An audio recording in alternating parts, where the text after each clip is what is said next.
Welcome into the Verts podcast. I'm Tyler Graves alongside with Carter Bales. This is episode 5 of the Verts podcast, Carter. And the Vols were able to get it done in Neyland Stadium over the Alabama Crimson Tide, ending a 15-year streak.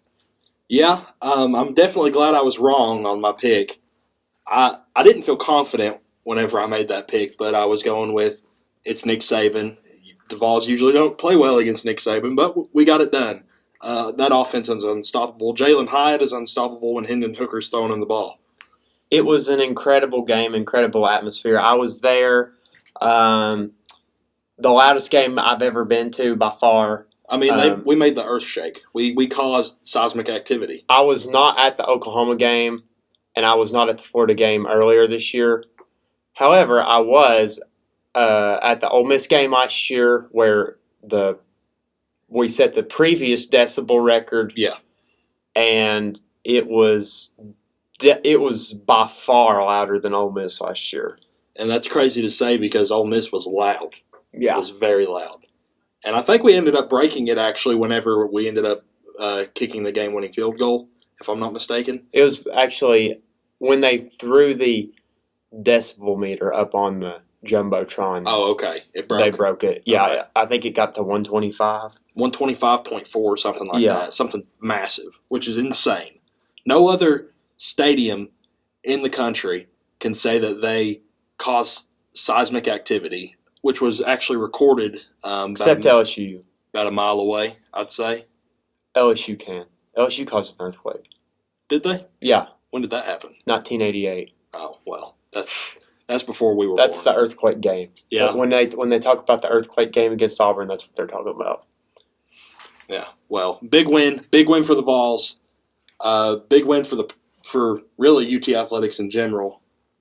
Snapping that massive losing streak, putting Tennessee back on the map completely, if they weren't already on there, as some critics in the college football world said that they were not, and they were going to get demolished by Alabama. Well, they didn't. So, just the whole night was fun from the field goal at the end and rushing onto the field, everybody going on the field and tearing the goalposts down. Everybody was smoking cigars.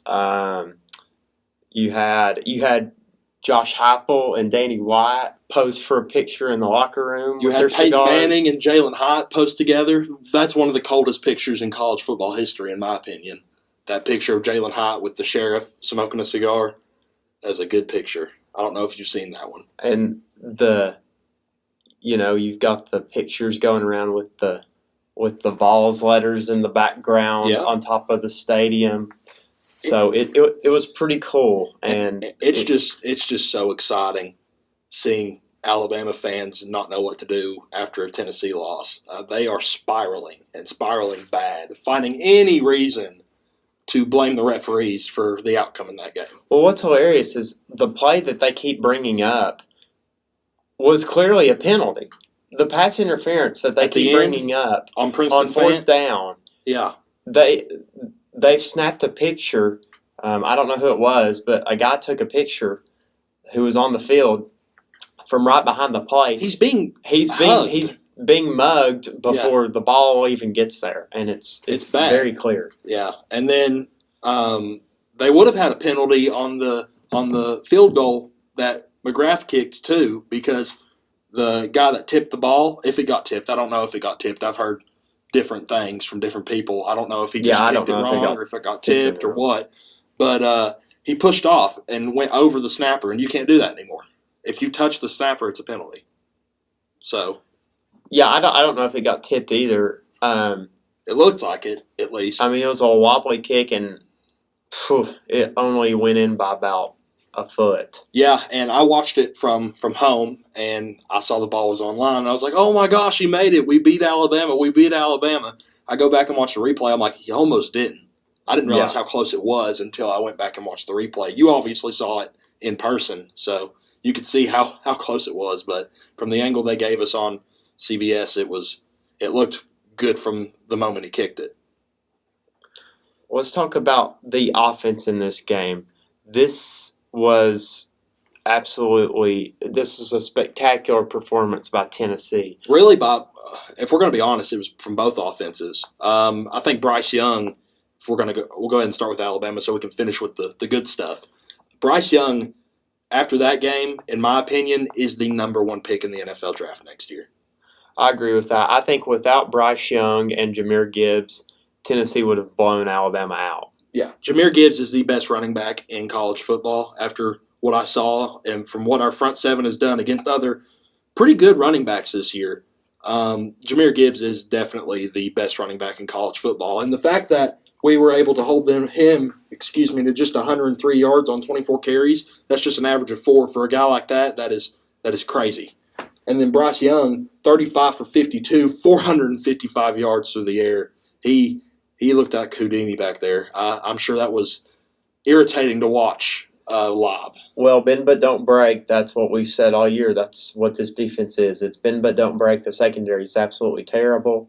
But the front seven is able to get enough pressure and make enough stops and stop the run enough to where, they'll get in, they being the offense, will get in these third and longs. And at that point, you're just hoping that you can make one play. You can make one play and get off the field, and that happened a couple of times against Alabama. Yeah. I want to say, I think the start of the game really, to me, really dictated the outcome of this game because, first of all, I love that Tennessee deferred. Yeah. I love that they deferred and they didn't take the ball. Making Alabama set the tone offensively. Because I think Heupel realized that, hey, we're playing in, a very, very loud Neyland Stadium today, and I want to give these guys the ball first. So we kick it to Alabama right out the gate. They get a penalty. So they're backed up to like their own 5-yard line. And then I think, was that the drive? Was it the first or second drive that they had all those penalties in a row? It was a second drive, I believe. The first drive, they got a first down, and then they went 3 and out after that first down, I believe, if I remember correctly. I don't have it right in front of me, but the first or second drive of the game, Alabama, I think, had 4 or 5 penalties. And a lot of those were only like 1-yard penalties because they were already backed up inside the 5 and 4-yard line, so it was half the distance. So they would just keep moving the ball back a few yards every time. But I thought those first 2 offensive drives for Alabama really, really set the tone for the day, and then obviously Tennessee capitalized off both of those drives. It was actually Alabama's third drive of the game. They scored on their second drive. The third drive, they got it on their own 14, holding, false start, incomplete, delay of game, incomplete, and then we had the punt for 33 yards, putting us in. Oh, that's when it should have been intentional grounding. I wanted to bring this up. Did you think that was intentional grounding? Because I thought it was live. Which incompletion? So Bryce Young Banks hit Bryce Young in the end zone, and he just kind of threw it. Yeah. From what I saw, there was a receiver within 10 yards, but it could have just been camera magic. He could have ran a little closer after the ball was already incomplete. It might have been that Gibbs was in the area. I think he might have stayed in for pass protection. Of course, I couldn't go back and watch that live. Yeah. But that's what, to me, it looked like nobody was in the area, and he just threw it like to nobody. That's what it looked like to me. No, I think there was a guy in the vicinity. If it looked like that, at least. Let's see.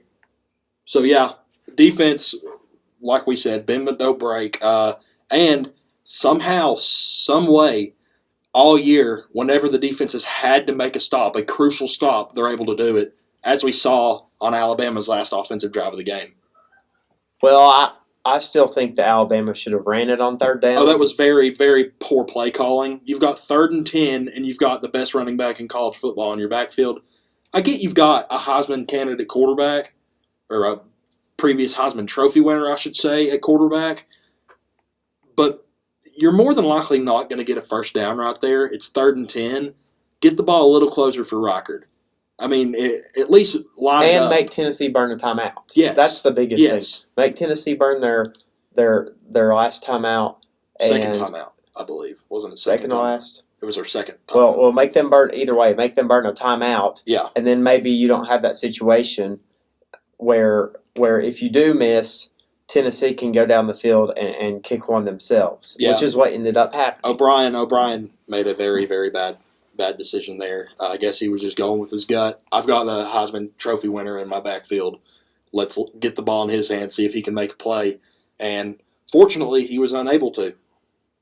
Yep, and Tennessee, of course, they got the ball back, and then first down, they completed a pass to Ramel Keaton for about 15, 20 yards. Yep. And then to me, it was like Hooker just threw up a prayer, and Brim McCoy caught it with two guys draped all over him. Well, it might have been a prayer, but it was an accurate prayer, I should say. If he threw that ball anywhere else, Brew's not catching it.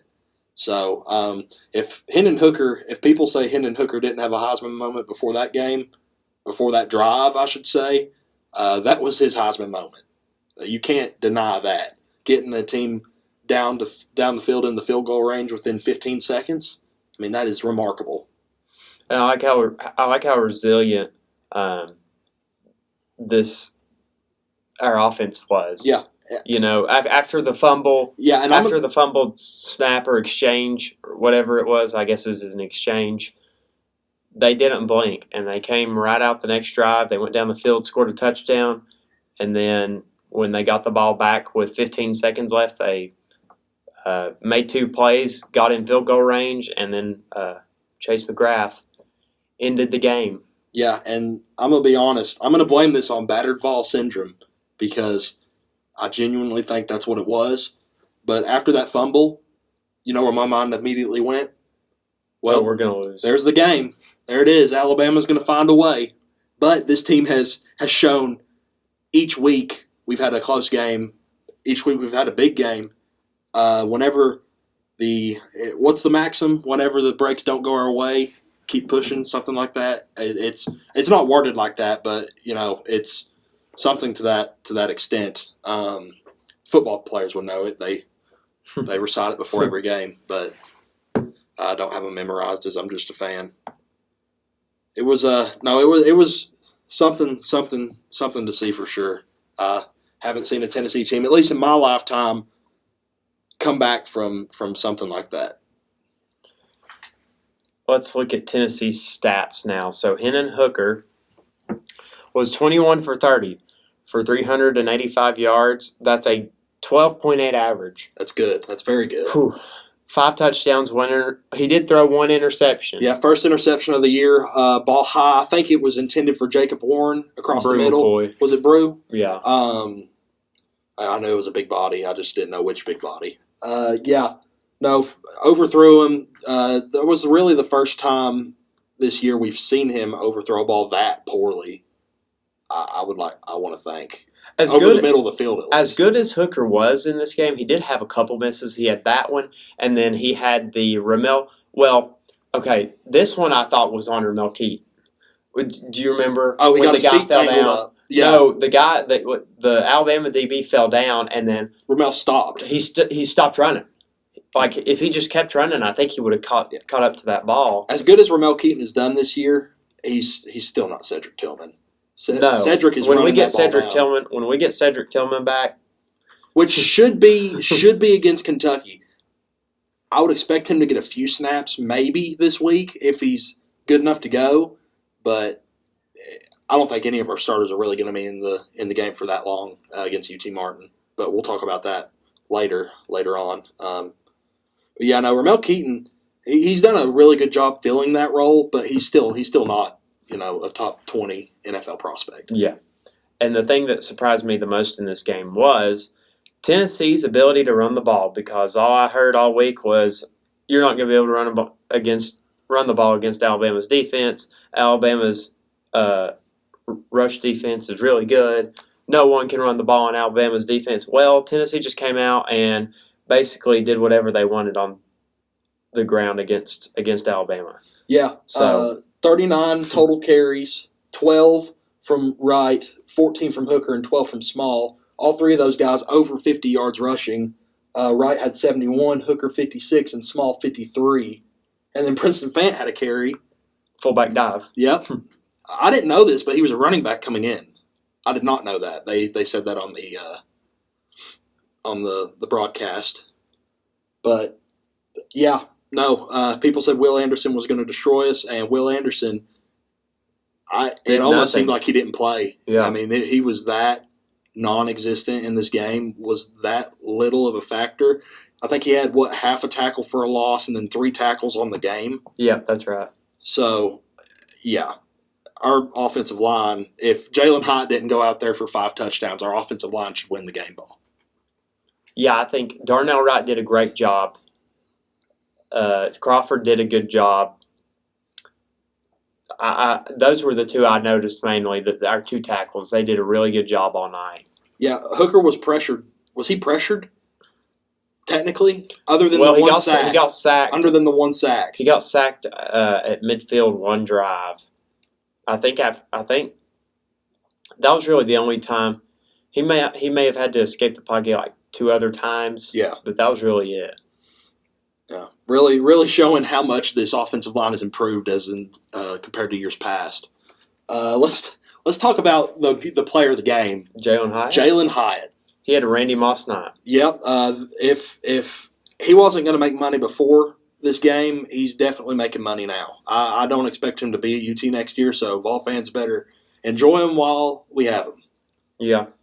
6 receptions, it wasn't over 200 yards, was it? Yes, 207. 207, and then obviously 5 touchdowns, along of 78. So that was a game to behold. And I have been thinking this all week. I don't think I said it on the podcast, but I was like, if we're going to win this game, Jalen Hyatt has to have a big game. And I thought win or lose, he was going to have a big game, but was it going to be enough? And obviously it was enough because Alabama, Nick Saban even said they were dropping 8 guys into coverage at one point, and Tennessee was still carving up that defense. Okay, obviously I've not told you this, but I went back and watched Saban's press conference from yesterday. Might not have been from yesterday. I think it was Monday. Yeah.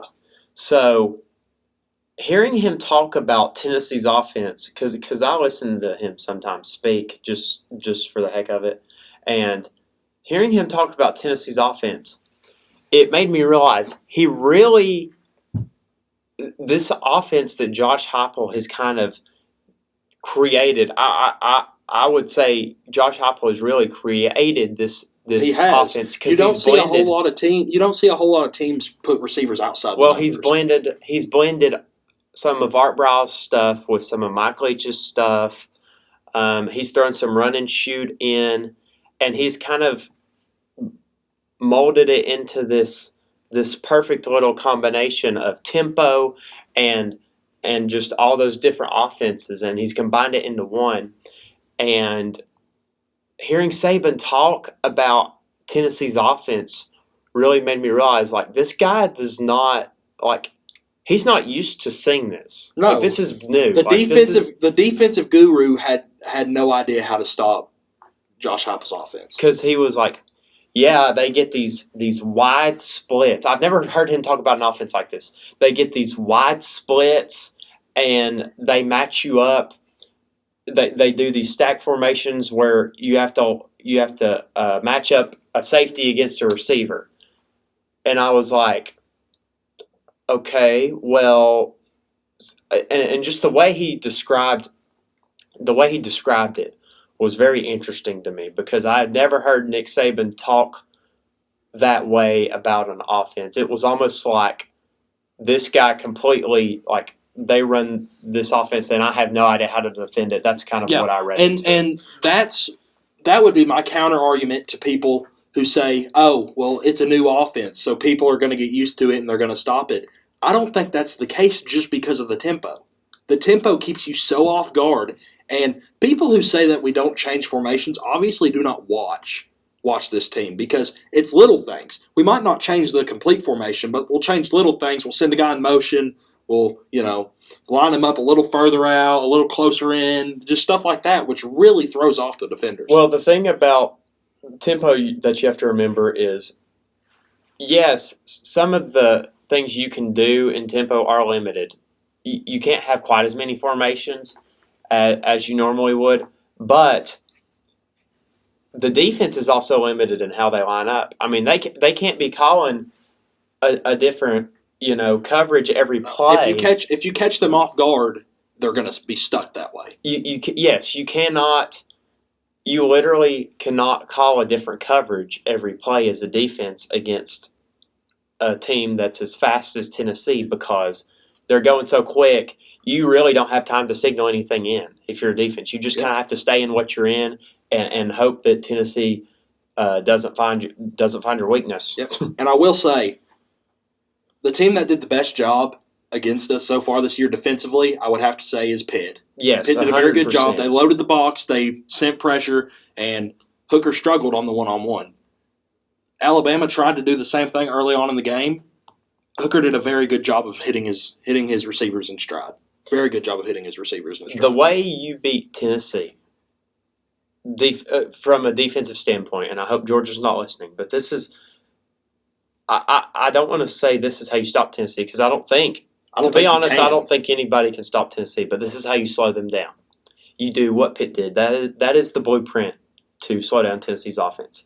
You play press, man-to-man coverage on the outside, and you stack the box. You load the box with 6 or 7 guys. You bring pressure from different angles, and you just hope that you can get to Hooker before he can let it go and throw it deep. Because if you do play press man-to-man, Tennessee's going to try to throw it right over your head, and sometimes they will. Sometimes they'll beat you over the top and bam, 75 yards, 1 play touchdown.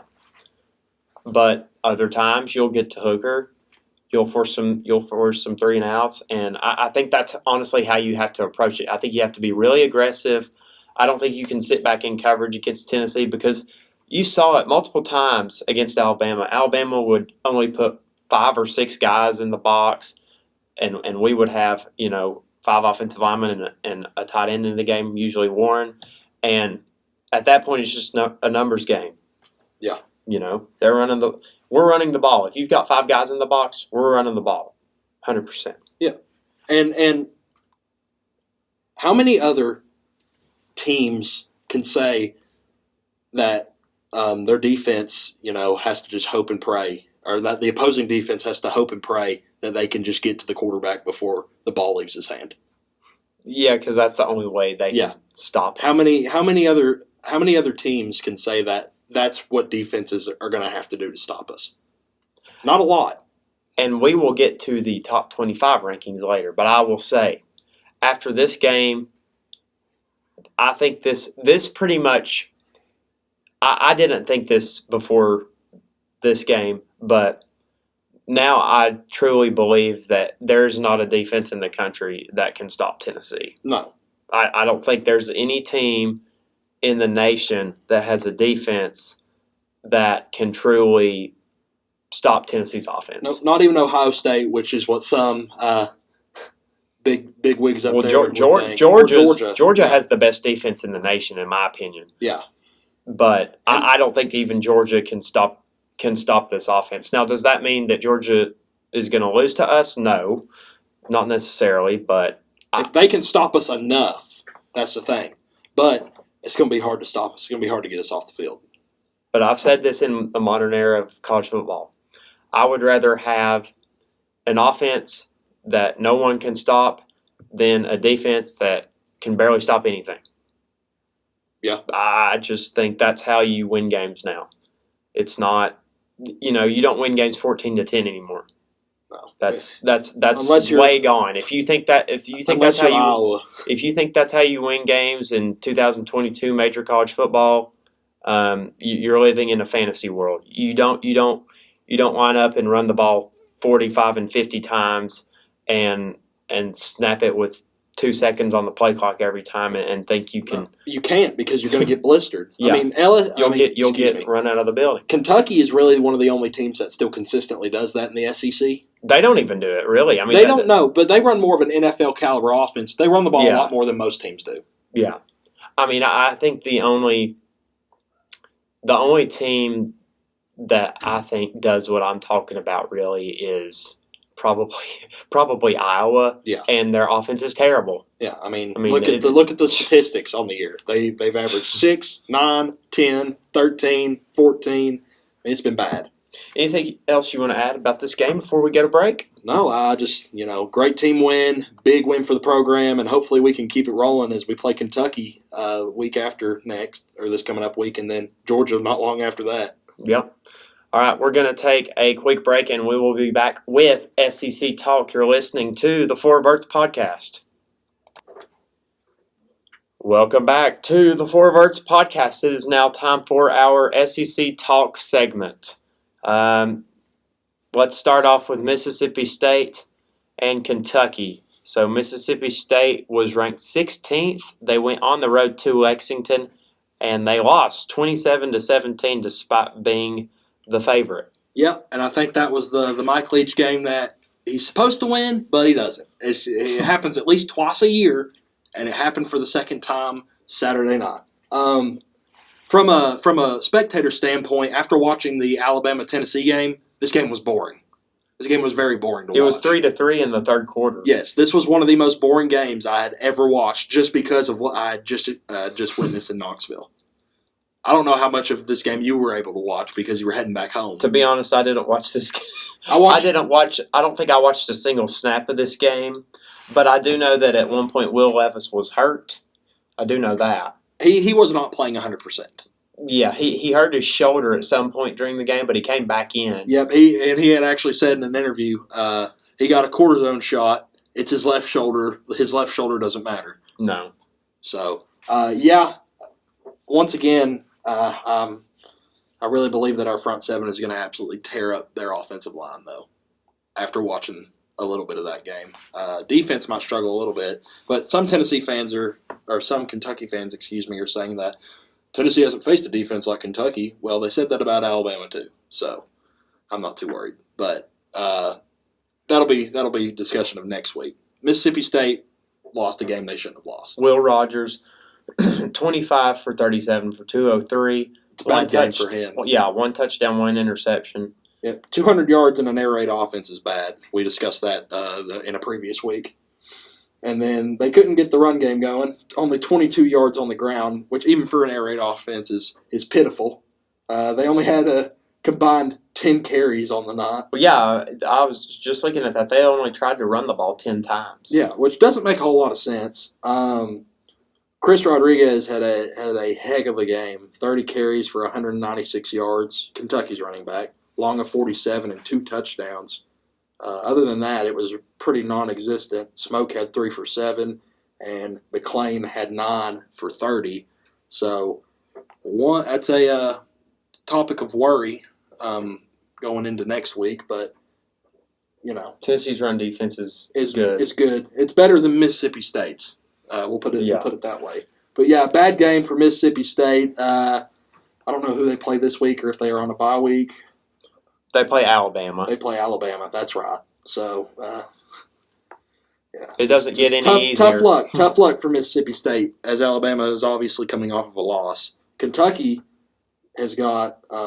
They have a bye. They do have a bye this week. That's right. They're on a bye week, so it gives them an extra week to prepare for Tennessee. But yeah, their Super Bowl, which will be at night. Yes, night game in Neyland. More than likely going to be wearing dark mode uniforms. Kentucky Super Bowl. Yeah. All right. Let's look at this SEC West matchup. Auburn at Ole Miss. Ole Miss wins 48-34. High scoring game. Yeah. Unexpectedly close, at least for me personally. I didn't expect this game to be too close. Brian Harsin is looking like he might be able to save his job. Keeping things close with the roster he has. But their biggest problem is they cannot, other than, this game, previous games, they could not get Tank Bigsby going. could not get him going on the ground. And they finally have started to do it. Yes. As he had 20 carries for 179 yards. That's a 9-yard per carry average. That's insane. That is absolutely insane. Along with 50, their backup, Jarquez Hunter, 10 for 80 yards, 10 carries for 80 yards. That's an 8-yard average. So less carries, obviously, but still insane. So you're telling me Ole Miss might have some issues on defense? Well, that's nothing new.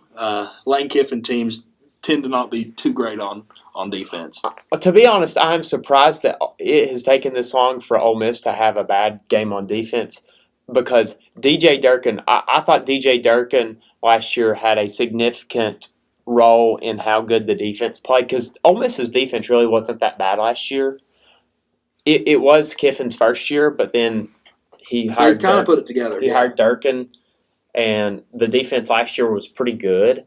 And then I thought with him leaving, I thought, okay, the defense is probably going to drop off significantly, but it really didn't until this game, and then they kind of got exposed. This was a old school running football game, not defensively, but offensively. It was run the football, run the football, run the football. Both quarterbacks, Robbie Ashford and Jackson Dart, played terrible.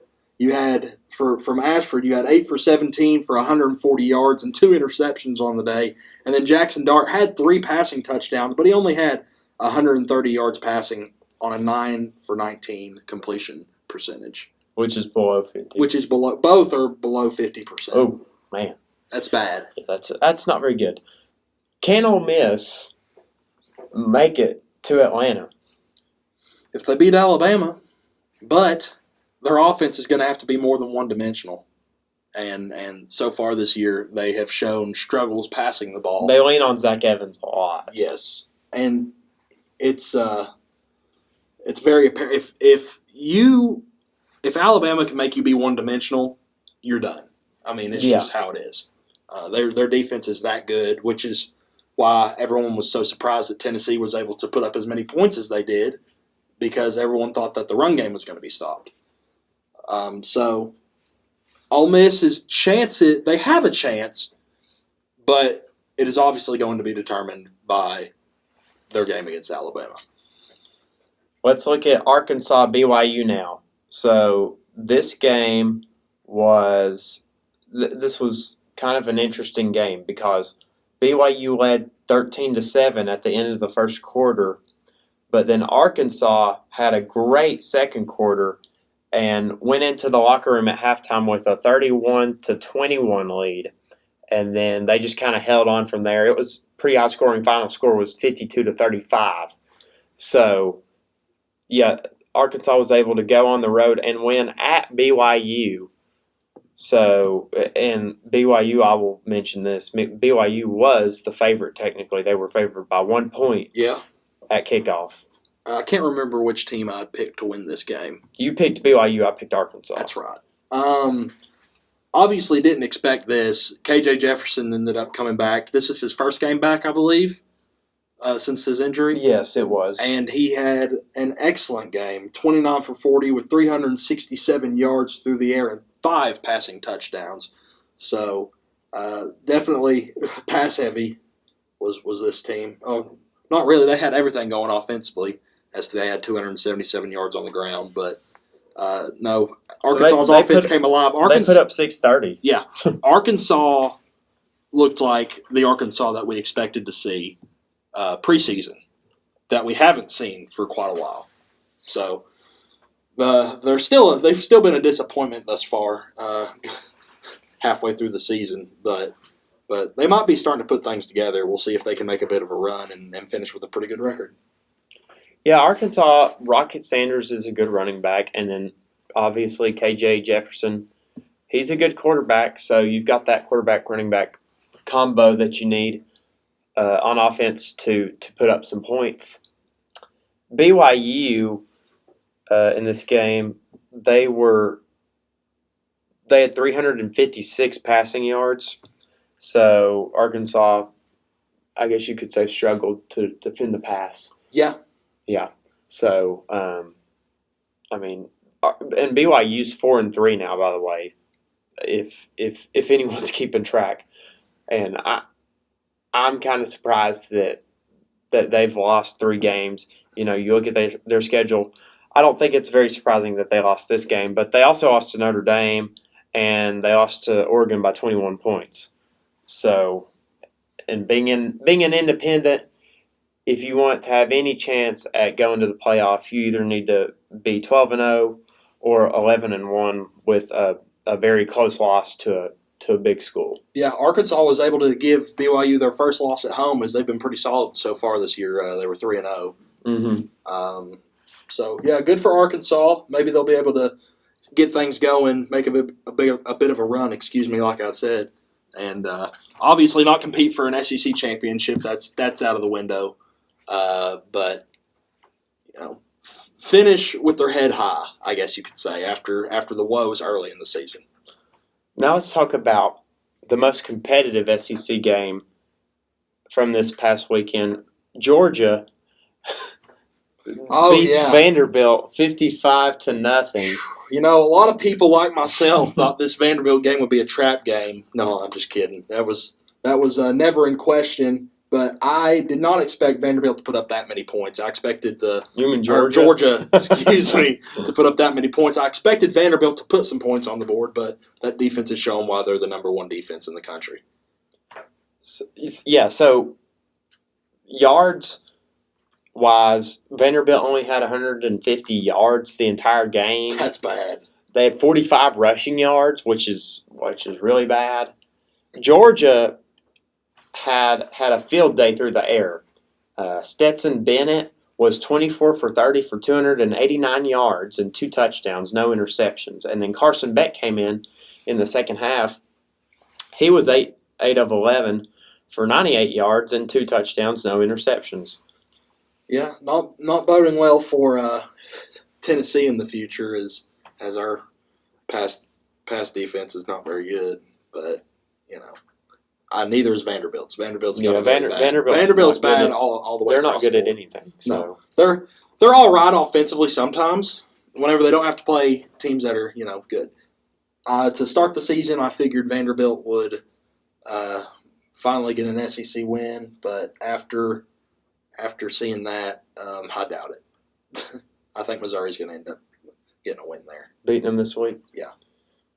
All right, and then the last game we will talk about from this past week is LSU, the Bayou Bengals. They beat Florida in the swamp 45-35, high-scoring game. Yeah, I didn't expect this. I don't think you did either. No, I didn't. We both had LSU winning this, Florida winning this game. Jaden Daniels had a night. 23 for 32, almost 350 yards at 349, 3 passing touchdowns, 93.6 QBR. So a great game from him. And then rushing the ball, they combined for 179 yards on the ground. Florida, Anthony Richardson, once again with passing woes, 15 for 25, so not terrible, but only 185 yards. Did you see the play where he had that 60... I think it was a 60-yard touchdown or 70-yard touchdown, something like that. 81-yard touchdown? Yeah, that sounds right. So he was going down the sideline. It was very, very, very similar to when we played them and the zipper play where we couldn't bring him down. Yeah. He literally broke 3 tackles. He had a Tim Tebow moment? Yeah, he literally broke 3 tackles and just kept going. Finally scored. The problem with Billy Napier's offense is he's not running Anthony Richardson enough. If you take out that 81-yard carry for a touchdown, he has 8 carries for less than 50 yards. You've got to run the ball with Anthony Richardson, especially with his struggles passing the ball. That's going to come, but it's not going to come this season. He's got to go during the offseason and work his tail off to get his accuracy better. Decision-making better. So you got to run the ball with him. You've got to be a run-heavy team. We said you need to go away from that, but this Florida team really has no choice if they want a chance to win. To be honest, yeah, they don't need to. I think Florida would be best off if they just ran the ball and tried to Do what TCU or not TCU. Do what Kansas has been doing. Yeah. Run a triple option sort of offense, and Ole Miss even Ole Miss has been running. Or run the run the Coastal Carolina. You know, is Coastal Carolina runs like sort of like a triple option gun a gun triple option is basically what Coastal runs. Yeah, I mean that would be their best. That would be the best thing that they could do this year. But it's obviously not going to happen because Billy Napier is stuck in. We have to be balanced on offense, which, like we said earlier, most teams should want to be balanced. But whenever you're not doing anything through the air, you got to run the ball. All right, so now we're going to transition into this week. This week in the SEC. We'll go ahead and talk about these games, and we will pick them. We're not going to pick the Tennessee game, obviously, but Ole Miss, LSU, we'll start with that one. This line opened at Ole Miss -2, and it's flipped. LSU -1.5, and I think that's after the Florida game. Yep. I think that's what you're seeing. Very interesting thing I saw on Twitter today was I'm not sure what it's called, but there's a metric system where they take average points. They take two teams, and then they put the average points for each team beside each other, like if they played. And this game was literally the exact same in points.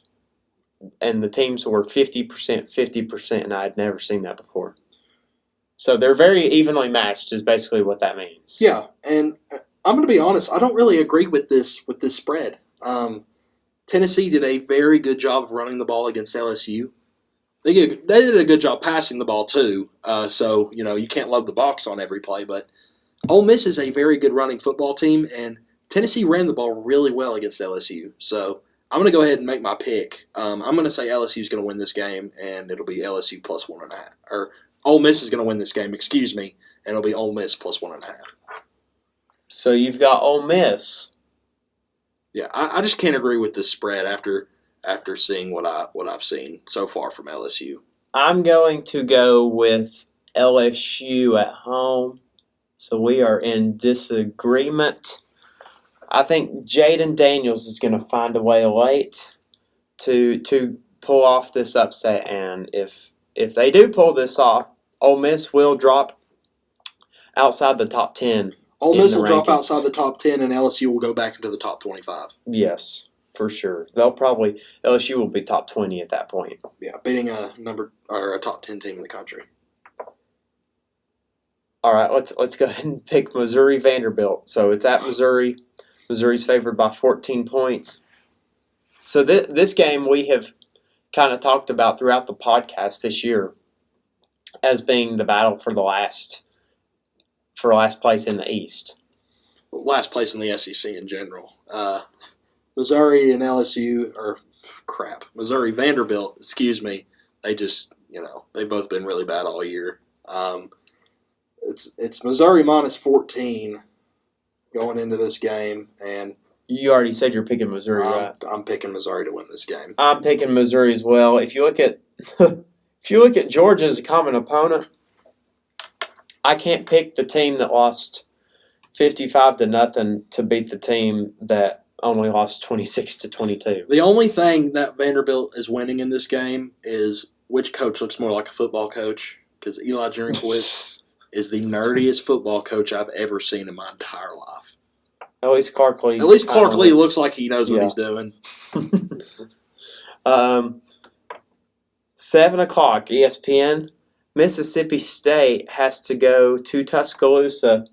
Alabama's going to be playing Mad, Carter, as they are coming off a loss to Tennessee. Those poor goodness, I'm having a stroke trying to say this. Those poor Bulldogs have to play Alabama in Tuscaloosa after losing to Tennessee. Alabama's going to come out and play Mad, and they're going to whoop Mississippi State and cover the spread. I'm in agreement with you. I believe everything you just said. So I'm not picking this game to be close either. I think they'll cover the 21 points. Texas A&M. This is the last game. Texas A&M versus South Carolina. It's at South Carolina. A&M's favored by 3 points. This game is a night game. Carter, go ahead. This one's tough for me because both of these teams have shown they can play, and both of these teams have shown they cannot. I'm going to go strictly off of what I saw from Texas A&M against Alabama, and I'm going to say even without Milroe, A&M looked pretty good against Alabama. Even though they had to play Milroe, I should say. So I'm going to pick Texas A&M to win this game. I think Spencer Rattler is going to have a very bad game, as he's shown he does consistently. I'm actually going to go with South Carolina here. And Beamer ball is going to work against Jimbo Fisher. see, I agree with your assessment of these teams. Both of these teams have struggled at times, and both of them have done things pretty well. South Carolina was able to beat Kentucky a couple weeks ago, which, if you had told me that before the season, I would have laughed. But they were able to beat Kentucky, and A&M, I'm just kind of hedging this off. Maybe the Alabama game was A&M's Super Bowl, and they were going to play Alabama close in that game no matter what, just because it's kind of a Super Bowl thing where they're putting everything they got into it. But kind of like Kentucky does with Tennessee every year. I'm just going to bet that Rattler actually plays good. He doesn't play awful. He has a good game. And South Carolina is able to win this one at home. I'd like to point out before we move on, or go to break. I'm assuming we're going to go to break after this one. Spencer Rattler still has 3 more interceptions than touchdowns. 5 touchdowns, 8 interceptions. Yeah, that's not good. Not good. Of course, King, not doing too much better, as it's even 5 touchdowns, 5 interceptions. So, but yeah, that one should be I'm not going to say a good game because it could be a very bad game to watch. But I think this game's going to be close. Competitive. Yeah. I would agree with that. All right, we are going to take a break, and then we will be back with news around college football, do some recaps from last week, and then we will pick our non-SEC games for this week. You're listening to the Verts podcast. Welcome back to the Verts podcast. It's now time for our News Around College Football segment. We're going to go over some games from this past week that were not in the SEC. Start off with Penn State and Michigan. This was the top 10 matchup. Michigan was able to pull away in the second half and win 41-17. Yeah, I didn't really expect another game. I didn't expect to go that way. I think I had Penn State winning, if I remember correctly. No, Michigan showed that they are the real deal, and not a lot of Big Ten teams can say that because the Big Ten is kind of down this year. But no, congrats to Michigan. They've looked really good this year. They ran all over Penn State. They ran for over 400 yards. Michigan is the real deal this year. I think they might be just as good, if not better, than last year. Yeah, no, 418 yards on the ground. That is video game numbers on the ground. And that's one of the few teams, I think, in the nation that could run on Tennessee. Yeah, they had two running backs who had over 150 yards on the ground. Donovan Edwards, 16 carries for 173 yards. That's a 10.8 average. Obviously helped by a 67-yard touchdown run. And then Blake Corum, 28 carries for 166 yards. That's a 5.9 average, so almost 6 yards per carry. That's crazy, too. And then a long of 61. So, yeah, looked really good there. Throwing the ball had a little bit harder of a time. 17 for 24, 145 yards, and 1 interceptions. No touchdown through the air from Michigan. They must have had a few defensive touchdowns. Special teams, maybe? Special teams, maybe. No touchdowns. Oh, goodness. Where? No special team touchdowns either. 41. Must have kicked all the field goals or something. Yeah. I don't know. Yeah. All right, Syracuse at home beat NC State 24-9. So Syracuse improves to 6-0 on the year. NC State has lost Devin Leary for the remainder of the year, I believe. Their quarterback. Yeah. So that's why. NC State's just going to go down from here. Yeah, as you'll see, I've already dropped NC State out of my top 25 because I don't see them doing anything with Leary. With Leary not playing. I can't say his name. Yeah, Syracuse really did whatever they wanted. NC State really struggled offensively, only scoring 3 field goals. Schrader looked okay, 210 yards through the air, 2 touchdowns. He did have 2 interceptions, however. And then on the ground, they only had 2 rushers, but they combined for 179 yards. Sean Tucker with 98 of those, and Schrader with the other 81. It's so weird just for me to see Garrett Schrader still playing college football. He used to be at if y'all don't know, he used to be at Mississippi State. He was actually there Joe Moorhead when Joe Moorhead was the coach. Yeah, sometimes I forget Joe Moorhead was the coach at Mississippi State. And it just seems crazy. Schrader was the quarterback when they played Tennessee in Knoxville in 2019. That's right. That's why that name sounds familiar. But yeah, NC State, they're going to have a tough last 5 games. Yeah, I could honestly see them going like 7-5 now with him out. So next game that we'll talk about was a top 15 matchup. Oklahoma State at TCU. Oklahoma State was up early in this game. TCU, however, came back and they were able to win it in double overtime. Yeah, Oklahoma State had looked good really all year. TCU had to work their way up, I believe. Were they even ranked to start the year? TCU was not. No, so they had to work their tail off to get to where they are now, and they're playing some pretty good football. Oklahoma State was too. It was an absolute shootout in Texas. Yeah, and Max Duggan continues to play well. What's crazy is he did not even win the starting job in fall camp. That's what's crazy. He wasn't even the starter in fall camp. Yeah, with such a high-scoring game as the point total added up to be 83 points between both teams. A lot of offense. Well, Spencer Sanders didn't have a very good game, though. No, he didn't. 16 for 36. That's below 50% completion percentage for 245 yards. Only 1 touchdown and 1 interception.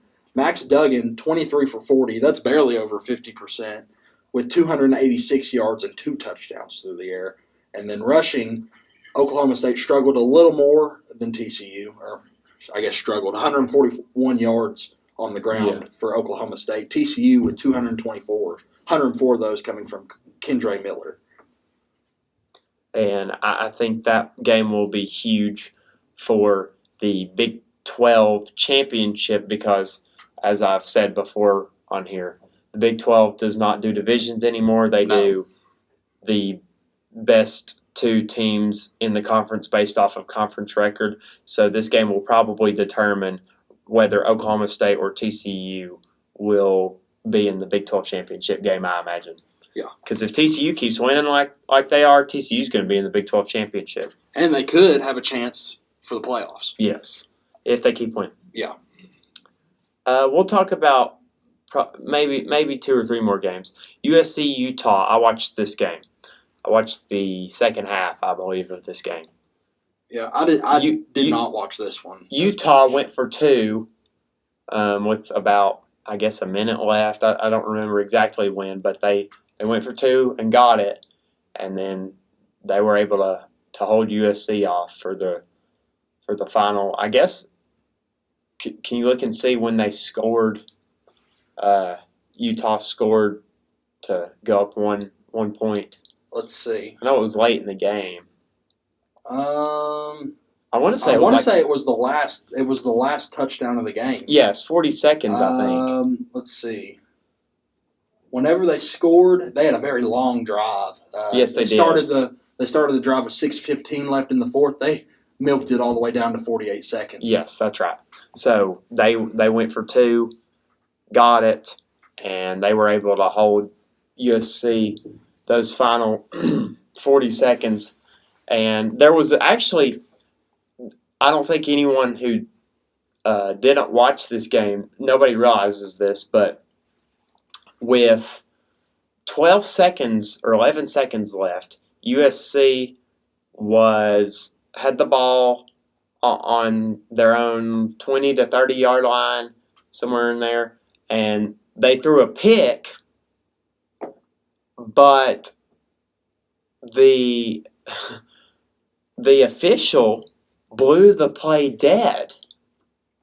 So USC got the ball back because of an inadvertent whistle, a timeout signal by the referee, and Utah also was penalized for a block in the back during the return. So that's So Utah got extremely screwed, and if Utah would have lost, that would have been all over the news headlines this week. Yeah, that would have been a lot like what we saw in Knoxville last year with Ole Miss, the blown play that went for 6 that they called back. I mean, it was bad. I was sitting there watching it, and I was like, that is terrible, because there was no reason for the play to be blown dead. No. At all. And for some reason, I think he thought his knee had hit the ground, because when he picked it off, he did not hit his knee did not touch the ground. Just as soon as he picked it off, the official did like the timeout signal. It was the weirdest thing ever. But that would have been awful if USC beat Utah. Yeah. After that, Caleb Williams had a pretty good game. He had 5 touchdowns through the air on close to 400 yards passing. But yeah, USC. They've got a really good offense. USC, yes, they're going to be able to put points on pretty much anyone. Their problem is defensively. They've got a lot of portal guys, and so on defense, they're just not used to, like other programs, you're in the system for 3 or 4 years. By the time, you're a senior, the defense real well. Yeah, you don't have to look at the playbook. Yeah, it's not like that at USC. It's the first-year staff. A lot of these players are first-year players out there, and they're not, they haven't been there very long. They'll improve. Yeah, they'll get better. They'll probably have a better defense next year, I imagine. And then the last game that we'll mention is going to be Texas and Iowa State. Texas was able to hold on and beat Iowa State 24-21 in Austin. Yeah, this was a very close game. I don't think a lot of people expected this going in, as Texas had a 14-point favorite, something like that? 15. 15. I knew it was somewhere. It was around 2 touchdowns. With Ewers, excuse me, with Quentin Ewers, Texas looks good. Texas looks really good. Texas looks like a top 15 team with Quentin Ewers in the backfield. Iowa State did a very good job of keeping it close. If Quentin Ewers had played the entire game against Alabama, I think Alabama would have lost. Yeah. But obviously that didn't happen. Hudson Card had to come in, and Hudson Card's good, but he's not Quinn Ewers. And when Ewers is in, it's obvious that this Texas offense is a level up from them without him. I had my questions or my concerns with Sark, especially last year, as Texas really struggled. But they've really started to put things together this year. Yeah, and looking at their schedule, maybe they were looking ahead to next week which is this week, because they do play Oklahoma State this week. Yeah, well, it's a much bigger game than yes. Iowa State, so almost got trapped there. Yeah, that could have been a trap game scenario for them. Speaking of this week, let's go ahead and move into our picks for this week. Let me look and see last week how we did. I believe I went 6-9. We both had losing records Yes. this past week. I went 6-9. You went 7-8. So that's not good. No. We've already picked the SEC games, so now it's time to do our non-SEC. We're going to start with Syracuse, who's ranked 14th, at Clemson. Clemson is ranked 5th, and they're favored by 13.5 points at home. This game comes on ABC at noon.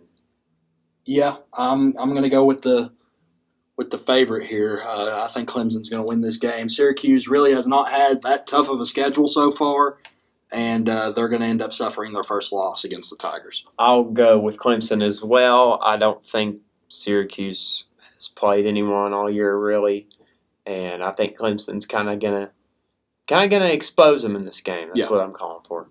So, give me Clemson, and I would take that minus 13.5. I would agree with that. Texas at Oklahoma State. Texas, okay, here's the weird thing about this game. Texas is a 6-point favorite, even though they're ranked 20th, and Oklahoma State is ranked 11th, and this game is at Oklahoma State. Yeah, that's kind of crazy to me. Either way, I'm picking Oklahoma State +6 here because I think this is going to be a really close game. But, yeah, give me Texas. I think Texas is going to end up pulling this one out. It's going to be a lot closer than 6 points, though. I'm going to go with Texas. I would not touch the spread here. I just find it weird that the away team and the lower ranked team is favored. No, Vegas by must 6 know points. something. Vegas must So know something. I'm not gonna go against Vegas on that number. I'm gonna go with the Texas Longhorns. All right, Pac-12 matchup here, as this is our third game. We're gonna pick UCLA at Oregon. UCLA is a 6-point underdog, I believe, in this one. They are. So, Oregon, here's the thing that I don't think some people realize about Oregon. Yeah, they got throttled by Georgia in week 1. Ever since then, their offense has been clicking. No, they look pretty good. Yeah, they have. They're averaging 512 yards per game on offense. So that's up there with the best of the best. Mm-hmm. They should be a high-scoring game because both offenses are good. Yes, and it's a top 10 matchup. I think you had said that. You got number 9 versus number 10. UCLA currently undefeated on the year, and I'm going to go with the Oregon Ducks. I think Oregon is going to end up giving them their first loss on the year. I'm not very confident in this pick, but I'm going to go with UCLA to upset Oregon on the road. I think Chip Kelly has done a good job this year, and I'm just going to bet that they keep things rolling. I'm going to bet that DTR makes some plays late in the fourth quarter. So I'm going to go with the Bruins, and that would obviously put them one game closer to being in the Pac-12 championship, and one step closer to having a shot at a playoff berth. Next game we're picking Minnesota at Penn State. This is, I believe, this is a 7:30 kickoff. And it is the whiteout game because the reason the Ohio State game isn't the whiteout game this year is because it's at noon, and they wanted to do the whiteout at night, so it's actually this weekend against Minnesota. I'm going to go with Penn State at home. I think they will take care of business after really not showing up in the second half last week against Michigan. Yeah, after the final score against Michigan, they're going to come out angry, and they're going to come out and play really hard, and Penn State is going to win this game, and they are going to cover, and I think they're going to cover big. All right, let's move on to Kansas State at TCU. For some reason, this game's on FS1. I'm not sure why, because it's number 8 versus number 17. To me, it would seem like you would put this game on Fox or a bigger channel, but it's on FS1 at 8 o'clock. TCU's favored by 3.5 at home. Yeah, TCU has looked really good this year. Like I said previously, they had to work their tail off to get into the top 25 and get to where they are. 6-0 in the year, 3-0 in the conference. Kansas State also 3-0 in the conference, but they're 5-1 with their one loss being to Tulane, who is also in the top 25 now. So give me TCU. I think TCU is going to win this game. They've been clicking offensively, and that's going to continue. I think TCU's the better team, but I'm going to go with the upset here. I'm gonna just bet that they have a bad game and Kansas State has a good game. Well, they're due for a bad game. Yeah, and I'm gonna bet that Kansas State goes in there and pulls off the upset. So that's my pick. So we actually picked different on two non SEC games, and we also picked different on two SEC games. Yeah. We picked the same on all but one of our SEC. Well, we do have one more to pick. Oh, two. Yeah. Oh, yeah, we do, don't we? The Toilet Bowl. This week's Toilet Bowl takes place in Colorado. To be specific, it's going to take place in Fort Collins, Colorado, because that is where Hawaii will travel to play Colorado State. Yep, Colorado State. These teams are combined for 3 wins on the year. Yeah, Colorado State with their big win over Nevada 2 weeks ago. I picked that game. I went with the underdog. Tyler didn't like that, but I did. Ended up winning. And then Hawaii with wins against Nevada and Duquesne. I think that's how you say it. Duquesne, whatever. Duquesne's awful. Yeah, they're bad. So, give me the underdog. Hawaii is going to get their 3rd win of the year. I love going with the underdog in games like this. I'm going with Colorado State. Simply because... Aren't they off a bye? Oh, no. I want to say they are. They aren't. Colorado State is not off a bye. They just lost. Okay, anyway, I don't care. I'm still going to take Colorado State. Simply because I took Hawaii. Because, once again, we do not know anything about these teams. In fact, they're not even playing on TV. So actually, they are. Are they? They're playing on Spec. Oh, well, maybe that's why. Maybe that's Spec. That might be Spectrum. I don't know. That might be Spectrum. I'm not sure. Spec. SPEC. Spec. Yeah, never heard of it, and I don't think I want to investigate. So that's how little I care about this game. And then we'll go ahead and do our locks of the week. So Maryland minus 13.5 versus Northwestern. That's one of my locks of the week. Oh, by the way, I'll mention my locks last week were Kansas plus 9. That didn't happen. But the over-under that I called for in the Tennessee-Alabama game, it did hit. I said that game was going to be over. You didn't expect it to be that high. I didn't expect it to be 101, but I did expect it to be over the 60, whatever it was. I think it was 67 or something like that. Yeah. So those were my locks. We actually forgot to read them off last week, but I'm actually 6-4 on locks this year, which is not good. But, I think my first one was USC plus whatever over Utah. That one didn't hit, and then I don't quite remember my other. So I'm not very good at picking locks either. My second lock this week. So I had Maryland minus 13.5, and then my second lock is over 44 in the Western Michigan Miami Ohio game. Okay, I did 2 spreads on mine. One of the both games we actually talked about. Ole Miss plus 1.5 over LSU. That just doesn't sit right with me. Tennessee played very well, running the football against LSU, and I think Ole Miss does the same thing. And then my other one is I actually ended up picking this a different way than what I did on the picks, just because, if I don't get one right, I'll get the other right. I did UCLA, plus 6 over Oregon. I think Chip Kelly. I don't know what I think about that game. I'm just gonna do one the opposite way than the other.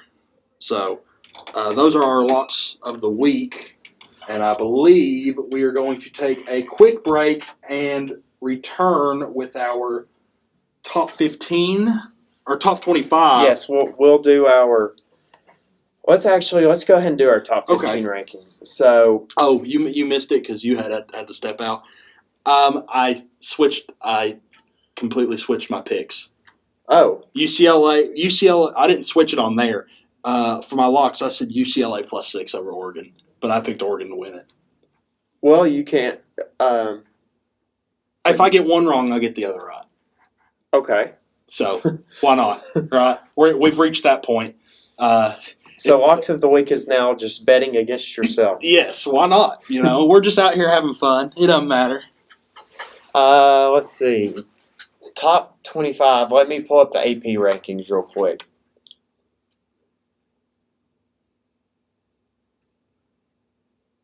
Okay. Georgia is 1. Ohio State 2. Tennessee 3. Michigan 4. Clemson at 5. Alabama 6. Ole Miss 7. TCU 8. UCLA 9. Oregon 10. Oklahoma State 11. USC 12. Wake Forest 13. Syracuse 14. And Utah 15. That's AP's top 15.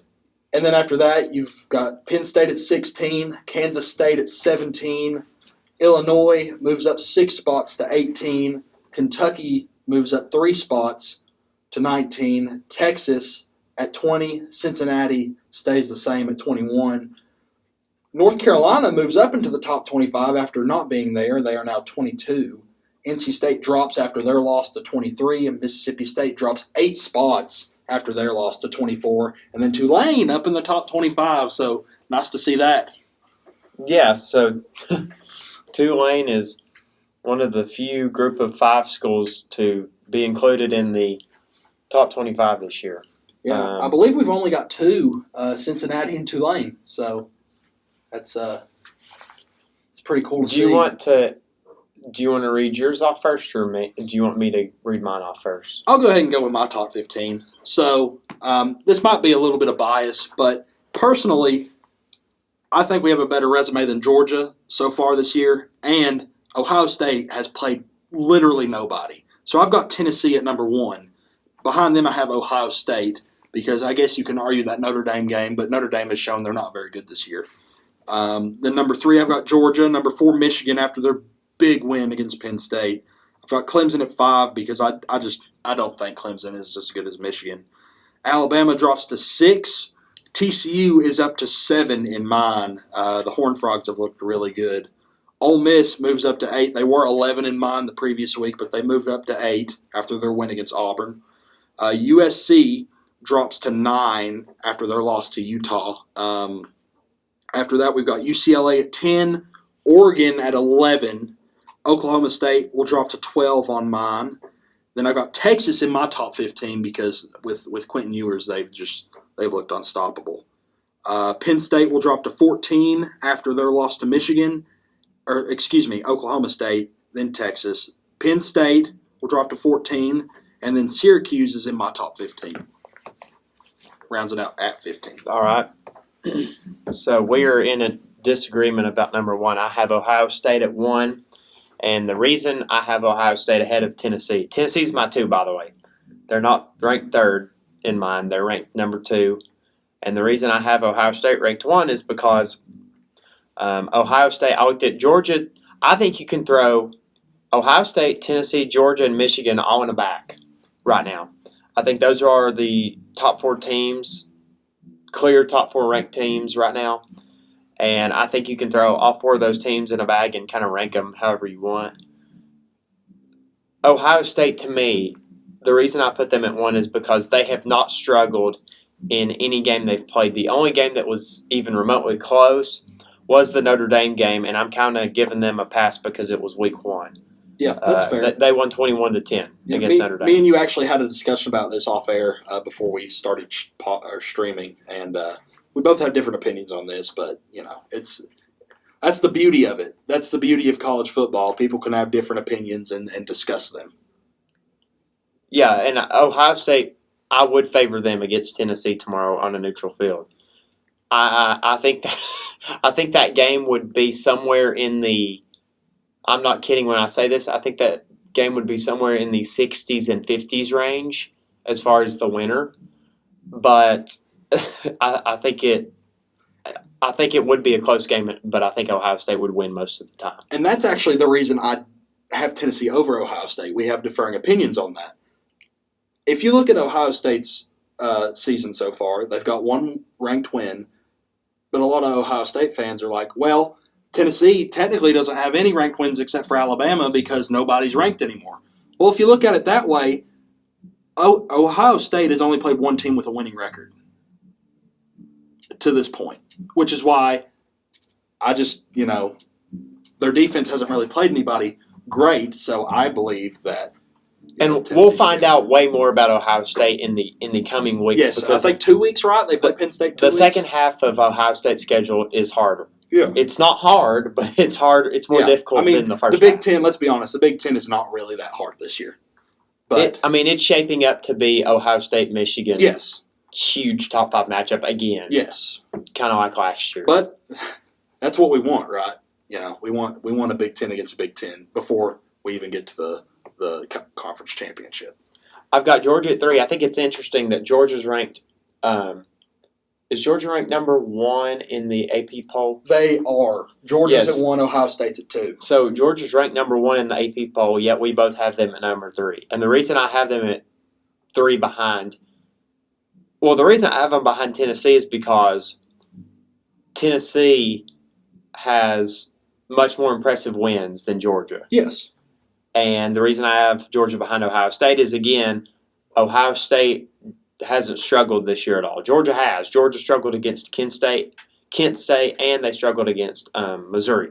So that's why I have Georgia at 3. Two bad teams to struggle against. Yeah. Michigan I have at 4 because I think just eye testing them, I think they're a little worse than the top 3, but they can run the football very effectively, and I think Harbaugh's got a really good team this year. If I had to bet money today, I would bet that Ohio State wins in the shoe this year. Just because Ohio State passes the ball better, but in my opinion. Michigan, I just don't see Michigan losing another game besides that Ohio State game. No, it'll be undefeated going into Week 12. Clemson at 5. I have TCU at 6, not because I have TCU 6, Alabama 7. I don't think TCU would beat Alabama on a neutral field. However, I feel like TCU deserves to be ranked above Alabama, considering some of the teams TCU's beaten, and they are undefeated. Alabama does have the one loss now, so I put Bama at 7, Ole Miss at 8, Oklahoma State 9, UCLA rounds out my top 10. Then I've got USC 11, Oregon 12, Wake Forest at 13, Texas at 14, and then I dropped Penn State to 15 after their loss at Michigan. So our teams don't really differ. Like our teams aren't really too different, but the placement after our top 10 changes. And I'll say this. Okay, so Georgia versus Michigan neutral field. I would favor Georgia tomorrow by, I would say, 6 points. I'd put the line at Georgia about minus 6 against Michigan? Yes, I would put Georgia about minus 6 against Michigan. What about neutral side against Tennessee? I would put Michigan about minus 6 against Clemson. Mm-hmm. And then I would put Clemson about minus 12 or 13 plus 12 or 13 against Georgia. So I think there's about a 6-point gap between 3 and 4, and then about a 6-point gap between 4 and 5, in my opinion. I think that's how it is right now. The top 6 really, at least in mine, I believe, because I've got Tennessee, Ohio State, Georgia, Michigan, Clemson, Alabama. All those teams are, after 1 and 2, in my opinion, those are interchangeable. 3 through 6 are pretty interchangeable in mine, just because of the struggles we've seen with Alabama on the road. Clemson has struggled at times this year. Michigan had a few close games, and then Georgia obviously struggles against Missouri and Kent State. Or is it Kent State? Kent State. Yeah. All right, we're going to go ahead and take a break, and then we will be back with our UT Martin preview. You're listening to the Verts podcast. Welcome back to the Verts podcast. It is now time for our final segment of the night. It's going to be our UT Martin preview. To be honest, not a whole lot to preview here, I don't think. We don't have anything to talk about. Tennessee is playing air. Once again, second time this year, Tennessee is playing air. FPI has this at 99.4% in favor of the Vols. Here's my bold prediction. UT Martin keeps it closer than Akron. That's my bold prediction. Trap game. We're calling it here, folks. You might have a slightly different opinion on this game than I do, because I actually think this game is going to be not close at halftime, but I don't think it's going to be 42-0 Tennessee at halftime. I think it's going to be 35-0 at halftime. We're going to come out and we're going to run the ball a whole lot. You're going to see Tavon Jackson again in this game. If I'm Josh Heupel, Hendon Hooker's not playing after the first quarter. Joe Milton gets a majority of the snaps, and then Jackson or Schuler get the rest after. So on Sunday, I'm going to admit, before Sunday, I knew nothing about UT Martin, but I was looking at their schedule just out of curiosity, and their only losses on the year were at Boise State and at Missouri State, and they only lost to Missouri State by 5. Obviously, Missouri State is where Bobby Petrino coaches, and that's who gave Arkansas fits earlier this year. Yeah, and they gave Missouri State a game. Yes. It was 35-30 at the conclusion of that. They got kind of blown out by Boise, 30-7, but they've really dominated in, I guess it's their conference. Ohio Valley's what they play. Yep, they whooped Tennessee Tech and Murray State, and then I guess that's Lincoln. Lindenwood. Lindenwood. I just say CLIN, so I just assumed. But yeah, UT Martin's got a decent offense. Obviously, it's nowhere near Tennessee's, but they can put up some points. I'm sure this defense is still better than as poor as it is. This defense is still better than anything they're going to see in their conference. Oh yeah, I think this is going to be. I don't want to say game at halftime, but I'm going to say like 24-7, if that makes sense. You think their defense is going to be able to stop us?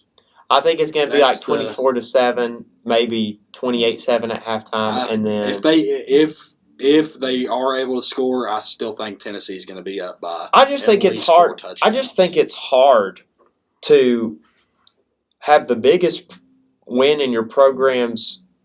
In the program in 20 years and then not come out the next week and look like crap for at least a quarter. I will say I'm glad we have this game before Kentucky. Oh, yeah. Very glad we have this game before Kentucky, because if we had Kentucky right after that win against Alabama, we are not beating Kentucky. From a spectator standpoint, from someone who follows the game and sees it happen time after time each year, we would not beat Kentucky if we did not have this game in between. An interesting note about this game. UT Martin's coach is Ty Simpson's dad, who was committed here and then decommitted and ended up going to Alabama. He's now a freshman in Alabama. So and UT Martin had a bye this Saturday. So Ty Simpson's dad, who is the head coach at UT Martin, was actually at the Tennessee-Alabama game. Well, his son doesn't know what it's like to win in Neyland Stadium, and hopefully it stays that way. That's what happens whenever you decommit. Wear it with pride. I'll be interested to see if Heupel. You could tell against Akron he kind of ran the score up. Yeah, I'll be interested. He might very well do it again. I would. Get your guys some work. That's the best thing you can do in games like this is get your guys some work. They're going to get a paycheck for coming here. You might as well blow them out. I mean, you're paying them to blow them out. That's the way I look at it. All right, let's go ahead and do prediction time. So I'll go first. I think this is going to be like I said, I don't think this is going to be a game really, but I do think it'll be closer than people expect at halftime, I guess is what I should say. I don't think Cedric Tillman's going to play. I think they're going to save him, and they're going to introduce him back against Kentucky. I'm going to go with Tennessee 45, UT Martin 10. I think they'll get, a field goal somewhere, and then I think they might get a touchdown late in the game, garbage time, when we're playing walk-ons and people from the stands. So yeah, that's my official prediction. 45-10 Tennessee.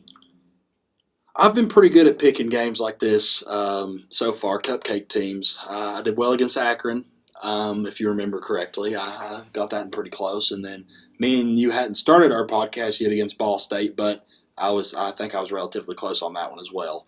I'm going to go Tennessee 54. I don't think we're going to get the 60 burger. I'm going to go Tennessee 54. Golly, UT Martin can pass the ball pretty well. I'm going to go Tennessee 54, UT Martin 7. All right, so 54-7. They would keep it closer than Akron with They that would. score. Yep. So, and they would technically keep it closer than Ball State, because Ball State Was 59-10. 59-10. That's 49 Yep. points. So and that would only be 47, what Yep. you just said. I'm gonna predict Cedric Tillman will. I'm not gonna predict if Cedric Tillman does come in this game, he will be in for like 2 drives. Just to get him reacclimated back to the game. But I just don't. I don't think they want to risk injury. The reason I don't think he's So- going to play in this game is because I don't think they win another Akron situation where Where he gets hurt where against a team that we're beating a team by 28 points and they go at his ankles. Yeah. For no reason. Yeah. So, all right, that's going to do it for this week's For Verts podcast. We'll have obviously we'll do this again next week. Yeah, next week will be a little bit flipped. We talked a lot about the Alabama game. We will not talk much about this UT Martin game unless something happens. But I doubt anything will happen. And then and we'll focus more on Kentucky. yeah, we'll focus more on Kentucky, and that's looking like it's going to be a dark mode game. It's already been announced that it's at night, 7:00 kickoff. More than and likely going to see black helmets. Yeah, we're going to see black jerseys, black helmets probably. So Exciting. yeah. Exciting time in Knoxville in general. All right. Football is back. I want to thank everybody for listening to this podcast. If you want to sponsor us, please leave a comment or contact us in some way. I'm sure people who don't know us don't listen to this. So the odds are if you listen to this, you do know us. So just contact us. We will gladly take your money. Yeah, we will gladly take take your money We'll and give you a shout out. We'll announce whatever you want us to announce. Heck, we would do it after every break if you want us to. We'll put you in the thumbnail. I don't care. But we could do something. All right. So, again, that's all I got for this week. Till next time, we'll see you next week.